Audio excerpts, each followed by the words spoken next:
Atos capítulo 11. O relatório de Pedro.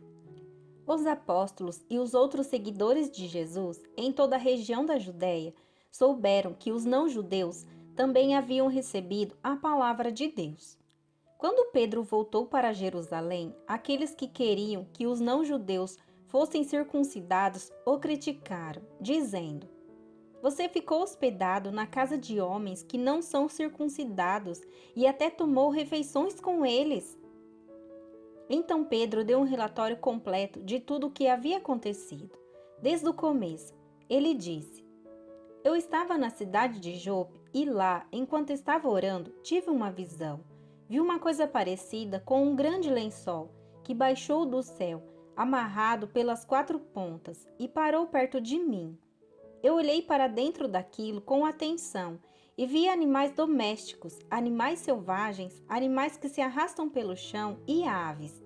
Depois ouvi uma voz que me dizia: 'Pedro, levante-se, mate e coma.'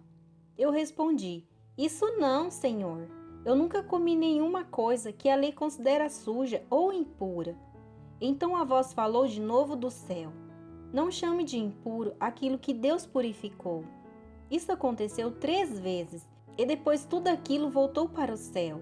Justamente naquela hora, 3 homens que tinham sido mandados de Cesareia para me buscar, chegaram à casa onde eu estava hospedado. E o Espírito de Deus me disse que fosse com eles, sem duvidar. Estes 6 irmãos da cidade de Jope também foram comigo, e todos nós entramos na casa de Cornélio.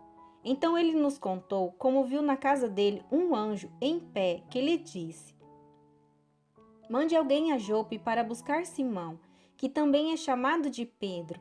Ele vai dizer como você e toda a sua família podem ser salvos.' E Pedro continuou: 'Quando comecei a falar, o Espírito Santo veio sobre eles, como tinha vindo sobre nós no princípio. Aí eu lembrei que o Senhor Jesus tinha dito: "É verdade que João batizou com água, mas vocês serão batizados com o Espírito Santo." De fato, os não-judeus receberam de Deus o mesmo dom que nós recebemos quando cremos no Senhor Jesus Cristo. E quem era eu para ir contra Deus? Quando ouviram isso, eles ficaram sem ter o que dizer e louvaram a Deus, dizendo: "Então Deus deu também aos não-judeus a oportunidade de se arrependerem e ganharem a vida eterna." A Igreja de Antioquia. Os seguidores de Jesus foram espalhados pela perseguição que havia começado com a morte de Estevão. Alguns foram até a região da Fenícia, a ilha de Chipre e a cidade de Antioquia e anunciavam a palavra de Deus somente aos judeus. Mas outros, que eram de Chipre e da cidade de Cirene, foram até Antioquia e falaram também aos não-judeus, anunciando a eles a boa notícia a respeito do Senhor Jesus. O poder do Senhor estava com eles, e muitas pessoas creram e se converteram ao Senhor.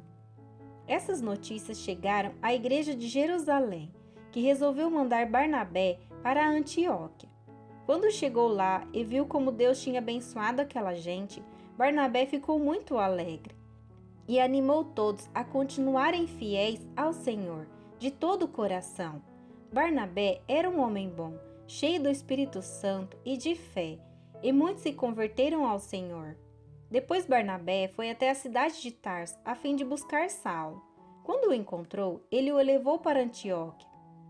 Eles se reuniram durante 1 ano com a gente daquela igreja e ensinaram muitas pessoas.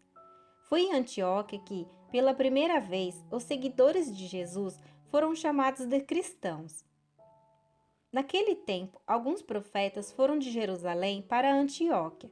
Um deles, chamado Ágabo, levantou-se e, pelo poder do Espírito Santo, anunciou: "Haverá uma grande falta de alimentos no mundo inteiro."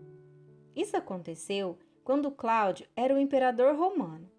Então os cristãos resolveram mandar ajuda aos irmãos que moravam na região da Judéia, e cada um deu de acordo com o que tinha, e mandaram o dinheiro por meio de Barnabé e Saulo, para que eles o entregassem aos presbíteros da igreja.